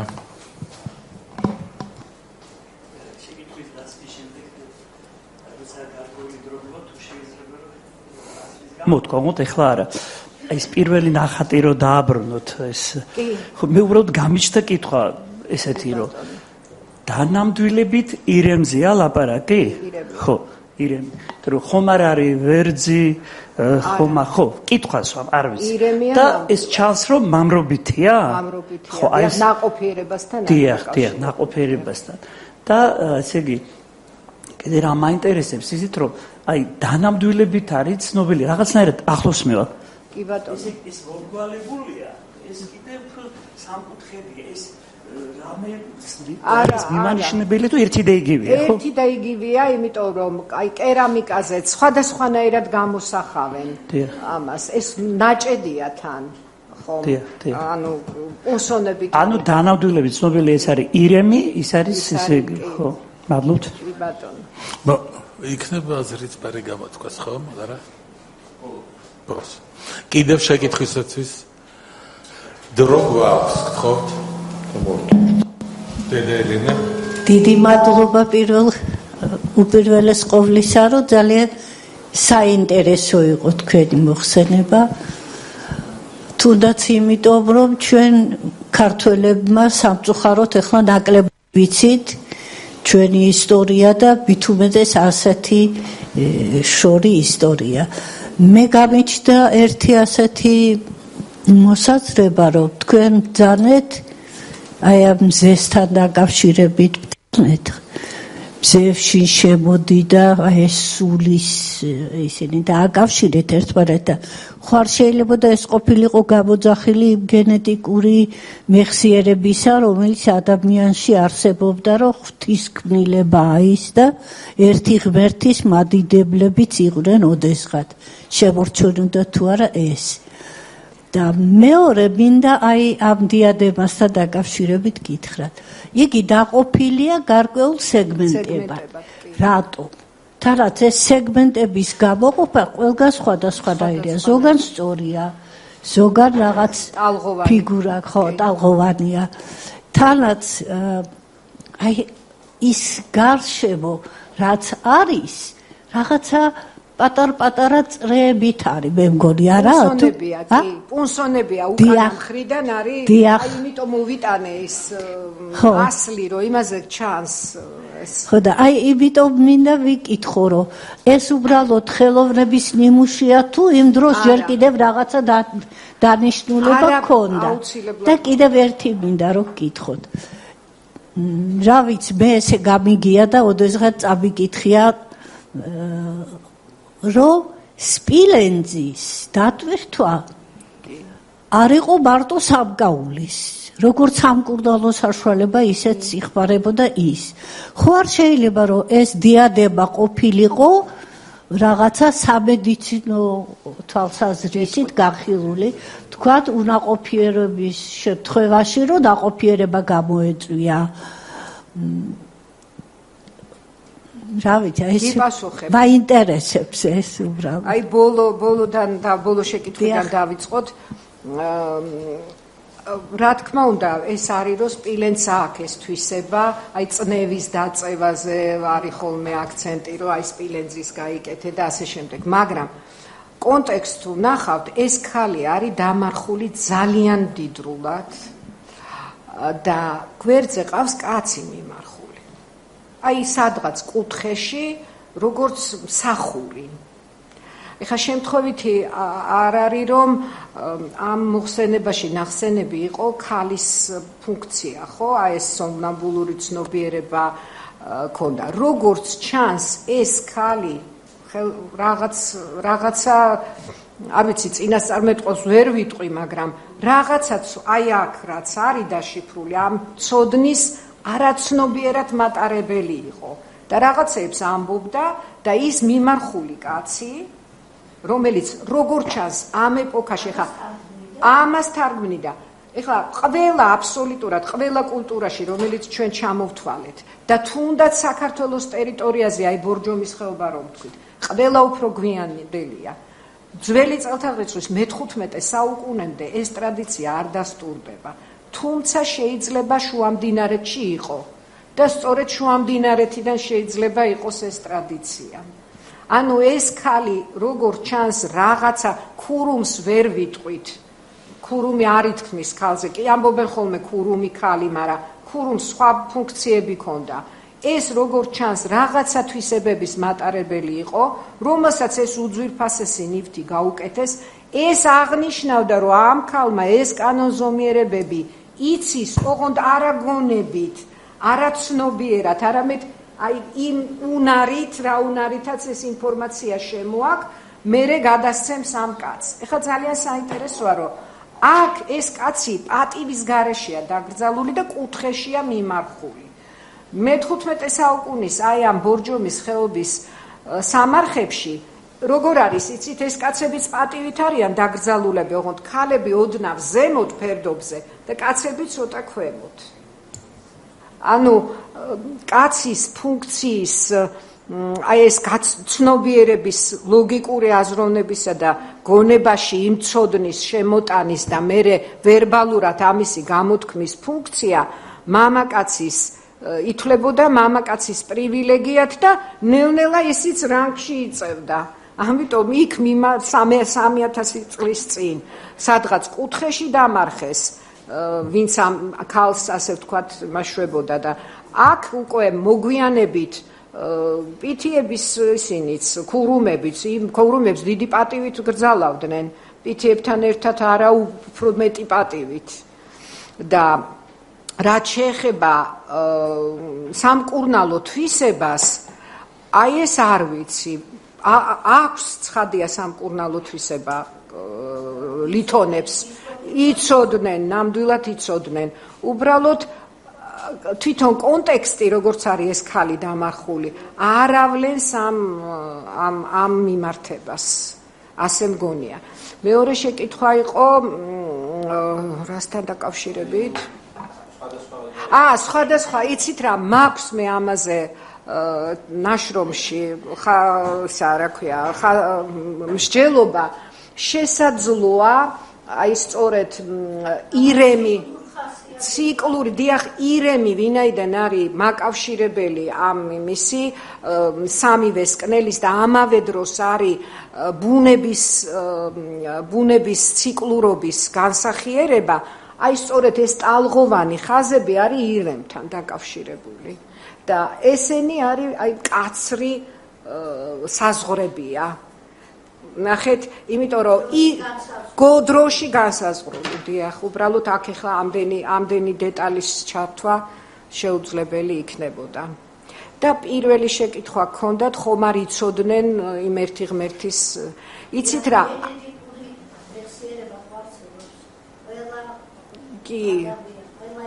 კი, რა თქმა უნდა.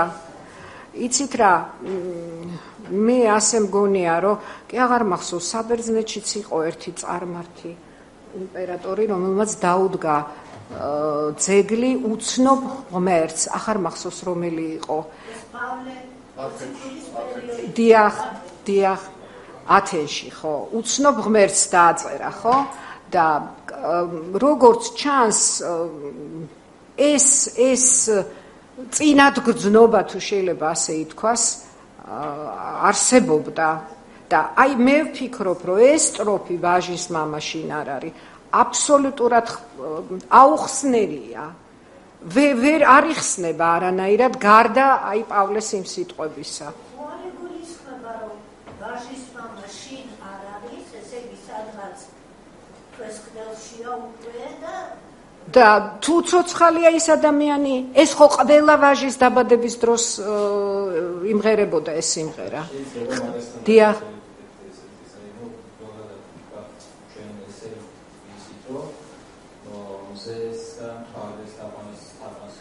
ქართველი ეთნოსი ესე ვთქვათ ქართველი ტომები მზე დედაკაცური საწყისის კი ბატონო ვიცოდი რომ მაგას ვკითხავდით მაშინ აღარ დავასრულებ კითხვას კი ხო სა რა ქვია ეს იცით როგორ არის ეს რაზეც ჩვენ ვილაპარაკეთ ძველ საბერძნეთში და საერთოდ ტრადიციულად წარმართობაში არსებობს მითოსი და არსებობს საკრალური ასე ვთქვათ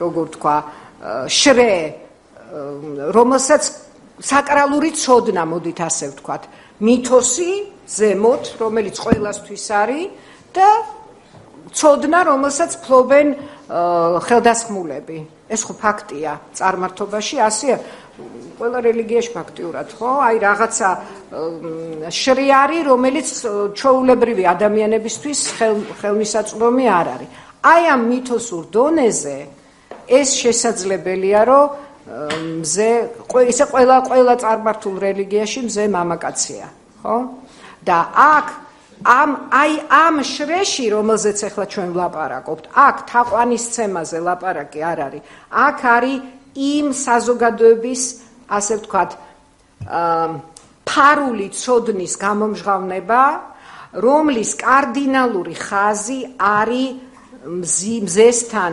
ადამიანის დიახ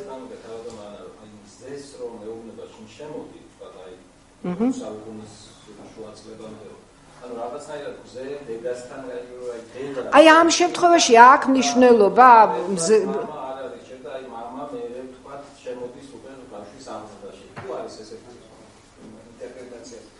არ ვიცი თქვენ დაწერეთ ეს და მე ვიკამათოთ იცით რა ყოფითი მომენტები ასეთი ტექსტების შემთხვევაში საწესო სიმღერების საწესო ტექსტების შემთხვევაში არის გამორიცხული აი ყოფითი ელემენტი გამოირიცხება ხო ქალბატონ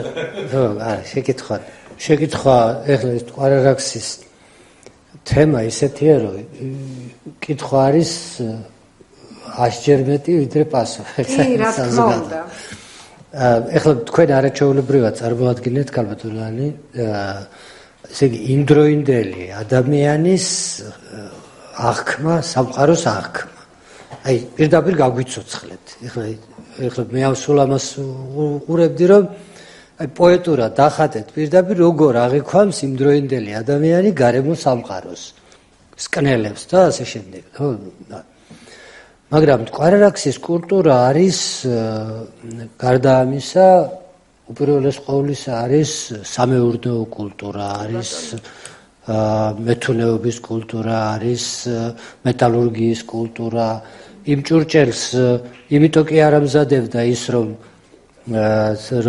დაიხატა ზეთ ნათობით რაღაც ზე არამედ იმიტომ ამზადებდა რომ რაღაც სასხამდა იმაში ხო ჭურჭელში და ანუ მეურნეობა იყო განვითარებული ერთი ეს არის აი ესეთია რომელიც ბევრი რაღაცა თვითონ აი ამ გამოსახულებებთან დაკავშირებითაც იმიტომ რომ რაღაც კომპოზიცია როცა არის ეს იკითხება ესე იგი რაღაც შემთთვის უკვე უფრო პირვადელი დამწერლობის სახეა ეს როცა ჯერ არა აქვთ იმის აღნიშნავ აქ რაღაც კომპოზიციას რაღაცას ასახავს მაგრამ ეხლა ეს არ არის მე ერთი კითხვა მაქვს აი გარდა იმისა რომ ეს მხარეა ეს რომ კულტურა არის თლიანობაში და პირველ რიგში ეს არის ყოფითი კულტურა მაგრამ აი ახლა ერთი რაღაც არის რომ ეს ტერიტორიულად ეს კვარარაქსის კულტურა არის გავრცელებული ძალიან დიდ ტერიტორიაზე.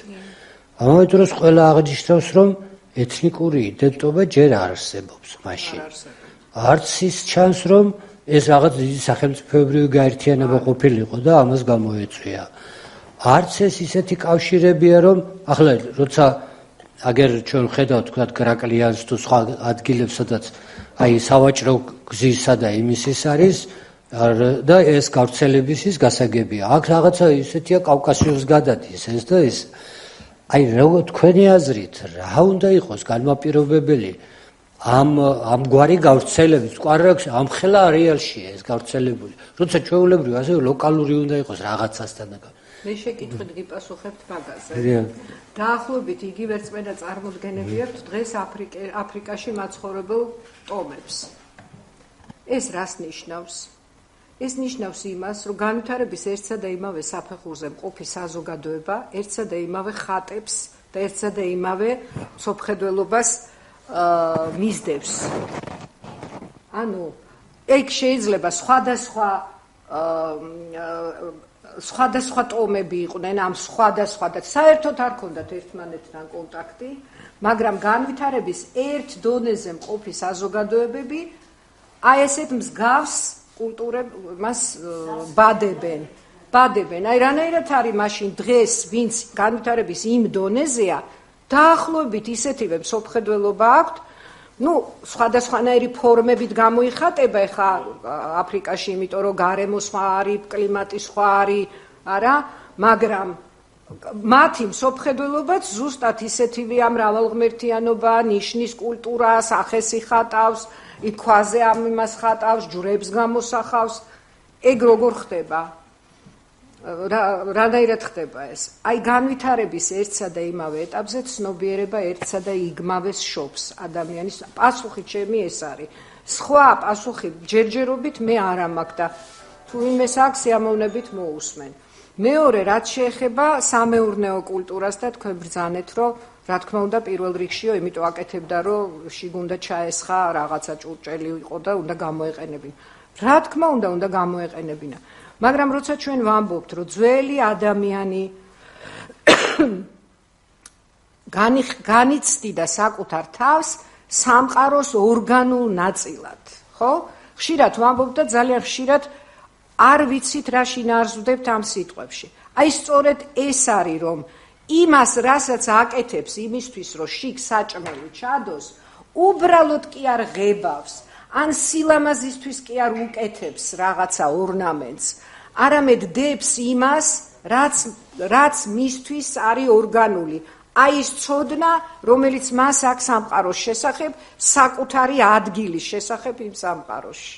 ამითი თავს იმკვიდრებს და მან იცის, რომ თავს იმკვიდრებს იმ სამყაროში, იმიტომ რომ გააცნობიერა, რომ აი ესეთია კოსმოსი და თვითონ აი აქ არის ამ წუთში აკეთებს ამას, აი ეს კოსმოსი ამაზე დაიტანა საკუთარი ხელით და ახლა აქ არის. ანუ ის ამ მომენტში, მით უმეტეს რომ კოსმოსად განიხილავს თიხის იმ ჭურჭელს, ხო? და ზედ თავის ცოდნას დაშიფრულს გვაძლევს. აი ამ მომენტში ის სამყაროს ნაწილად განიცდის თავს. ახლა შორს რო არ წავიდეთ, რომ ისიც იცის, რომ შემადგენლობით რაც არის 4 სტიქია მის ორგანიზმში და ასე შემდეგ, ბევრი რაღაც არის, რაც მან იცის ინტუიციის დონეზე და მხოლოდ მერე ანტიკურ სამყაროში გააცნობიერებენ ამას გონებით. ოღონდ ინტუიციით ეს ყველაფერი იცის. აი ამაშია საქმე, რომ რა თქმა უნდა სამეურნეო კულტურა, ოღონდ მეურნეობა და მსოფლმხედველობა ერთმანეთისგან გამიჯნული არ არის. იქ ერთად არის. ეს დღეს აგვაქვს ჩვენ გამიჯნული მეურნეობა და ბეჭედი მიკეთია, ოღონდ არ ვიცი რატოა ეს ბეჭედი. სინამდვილეში ამ ბეჭედს სხვა ფუნქცია ჰქონდა ოდესღაც და მერე სამკაულად იქცა. იგივე გალსტუკი, მაგალითად, კაცებს რო უკეთიათ, რა არის? აქ აქვთ ყველაზე ფაქიზი ჩაკრა და ამას იფარავენ. ღილები რა არის? რუსულად როგორ ქვია, პუგვიცა, პუგაც. იმეს მოწყვლად ადგილებს ამითი იფარავდნენ და მერე მიხვდნენ, რომ უნდა შეუძლიათ ზედ ტანსაცმელი დაამაგროს.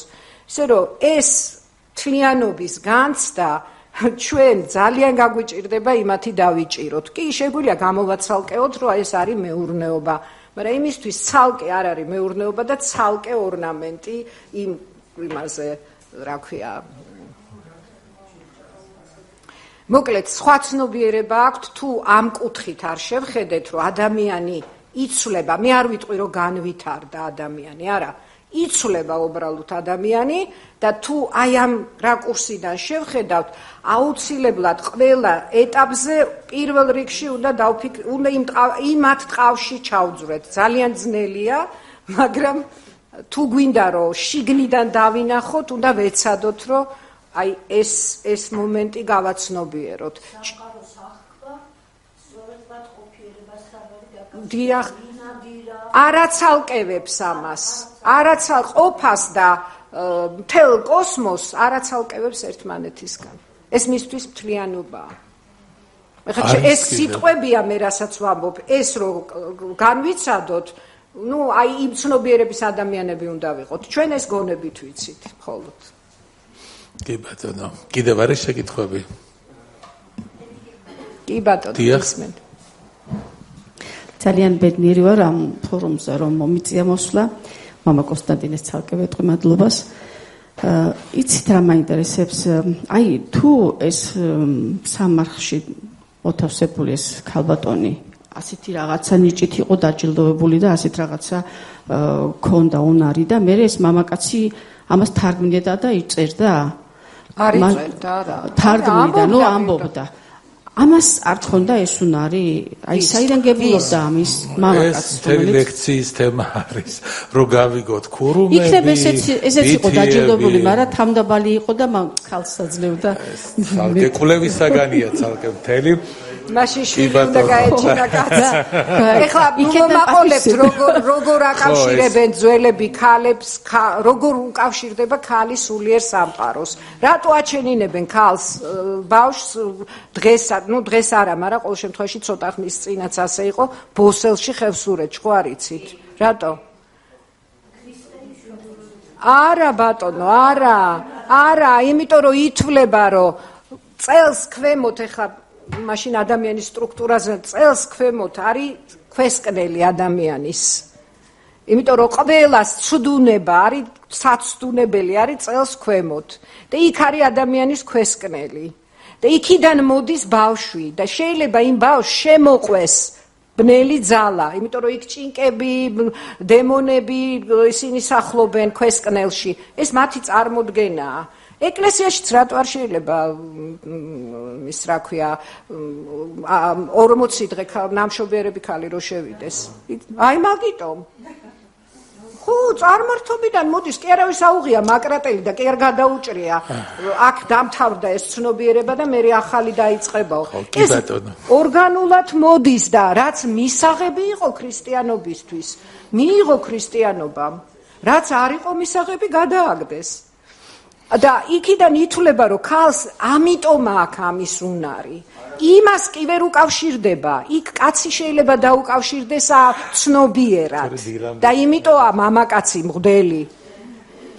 კი ბატონო, არა, მე კომენტარს უბრალოდ ძალიან საინტერესო შეკითხვებია, რაც ნიშნავს იმას, რომ ამაზე ყველაფერზე უნდა ვისაუბროთ, ხო არა უშავს, დავადგენთ ჩვენს უნივერსიტეტში მამაო მომისმინეთ თუ არა, მე გეუბნებით როგორ ფიქრობდნენ ისინი, თორე ეხლა რა ხდება ქალის ორგანიზმში, ისინი რას ფიქრობდნენ?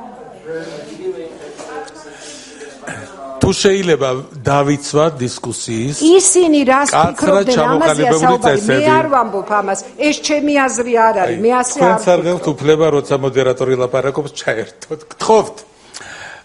ეს ძალიან საინტერესო დავიხსომოთ ყველა პრობლემა, რომელიც დღეს გაჟღერდა და ვიფიქროთ ამის პასუხებზე, ხო?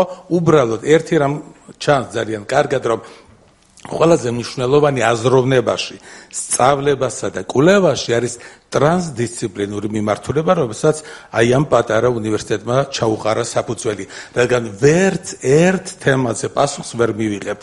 ერთდროულად თუ არ ვიფიქრეთ სხვადასხვა მეცნიერების მიმართულებიდან. ამიტომ თქვენ მიიღებდით ცხადია პასუხს ძალიან ბევრს იმის თაობაზე, რა ხდება მშობიარობის დროს და რა არის ის 40 დღე საკრალური მნიშვნელობით, რა არის ეს ტრადიციული თვალსაზრისით და კი ბატონო, წარმართობა რაიმე მართლა მაკრატლით მოჭრილი ის კი არ არის. ადამიანებმა უამრავი გამოცდილება დააბრალეს ამ დროს. ამიტომ ეს დაპირისპირა, რომ ეს ტრადიციულია რადგანაც ქართულ აზროვნებაში, რომ აი წარმართული რატომ ქრისტიანობა მოვიდა და წარმართული წაშალა და ქრისტიანობა მოიპარა და რაღაცა წარმართობიდან წამოიღო.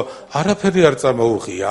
უბრალოდ ადამიანი, რომელიც მოდის თავისი კულტურიდან, არა, როდესაც აფრიკელი მიიღებს ქრისტიანობას, იგი გაგიმასპინძდება მისი ეროვნული საკვებით და თქვათ არა ლობიანეთ, მაგრამ ეს არაფერს არ იშავს. და აი ქალის შემთხვევაში, ვაჟის, იყო ბევრი პრობლემა, არა, სამედიცინო ასპექტები ძალიან საინტერესოა და ერთ-ერთი სწორედ რა არის, რა ხდება იმ დროის განმავლობაში, ამაზე შეიძლება ცალკე მიუძღვრათ ყველაფერი. კარგით, მე არც ერთ პასუხი არ ვთქვი, ამაზე ვისაუბროთ. კი ბატონო, როცა თქვენ ინებებთ. კიდევ შეკითხვა ალბათ არის რაიმე. შეკითხვა პასუხისთვის ხომ არ არის დისკუსიისთვისა. სად არის პასუხები, ხო? იცით რა არის შთაბეჭდილება იყო ძალიან სერიოზული, ესე იგი წინვალე მოხსენება იყო, მინდა გითხრათ, იმიტომ რომ აქ ჩანდა ვთქვათ კონკრეტულ მასალაზე საუბრის დროს ბევრად უფრო მრავლისმომცველი ხედვა და ამის დასტურია თუნდაც ის, რომ ვთქვათ ეთნოლოგიურ სინამდვილეში აი ის პრინციპები, რაც ანიმ გამოხატა და დაახასიათა, გრძელდება სრულიად სხვა გარემოში, მაგრამ მაინც რაღაც კონსტანტური ნიშნები იჩენს თავს. ეს არის მაგალითად მზის მოგზაურობა, რაზეც ყურადღება გაამახვილა. ეს პრინციპები არის, რა თქმა უნდა, დედაბოჭშიც გამოვლენილი, იმიტომ რომ იქაც არის ეს მედიატორია, რა თქმა უნდა, სკნელებს შორის დედაბოძი და აი მოძრაობა მნათობებისა და ასევე კოლხურ ოდაშიც არის ეს აჟურული ორნამენტი, სწორედ ამომავალი მზე შემდეგ ზენიტში მყოფი ჩამოვალი, ანუ მთელი წრებრუნვა კოსმიური, რომელიც არის აღწერილი ამ არქეოლოგიურ მასალის საფუძველზე, გრძელდება სხვა გამოხატულებებში.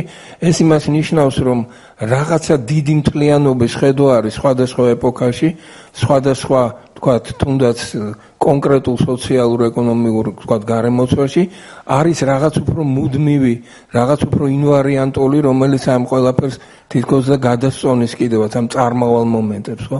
და მეორე, აი კიდევ ერთი რამ, აი რაზედაც თქვენ გაამახვილეთ ყურადღება, ეს არის ძალიან საინტერესო საკითხი, ეს არის პრამონოთეიზმის შესახებ არსებობს გარკვეული მოსაზრებები, იგივე მაქს მიულერი იყო ასეთი ენათმეცნიერი, მოგეხსენებათ, რომელიც ამახვილებდა ყურადღებას იმაზე, რომ მართლაც შესაძლოა ოდესღაც იყო აი სწორედ მონოთეისტური მსოფლმასა და შემდეგ როგორც დამსხვრეული სარკის პრინციპი მოხდა დანაწევრება ამ წარმართობაში, მაგრამ ეს არ ნიშნავს იმას, რომ წარმართობამ ყველაფერი დაივიწყა, რა თქმა უნდა. და ქრისტიანობამ შეკრა და გაამთლიანა და ქრისტიანობა ეს ის უმაღლესი განზომილება, რომელიც მთელ ამ ცოდნას სრულიად სხვა საზრის და სრულიად სხვა მნიშვნელოვანებას ძენს, ხო? აი ეს მინდოდა მეთქვა და დიდი მადლობა, აი ესეთი შესანიშნავი გამოსვლისათვის. მადლობთ.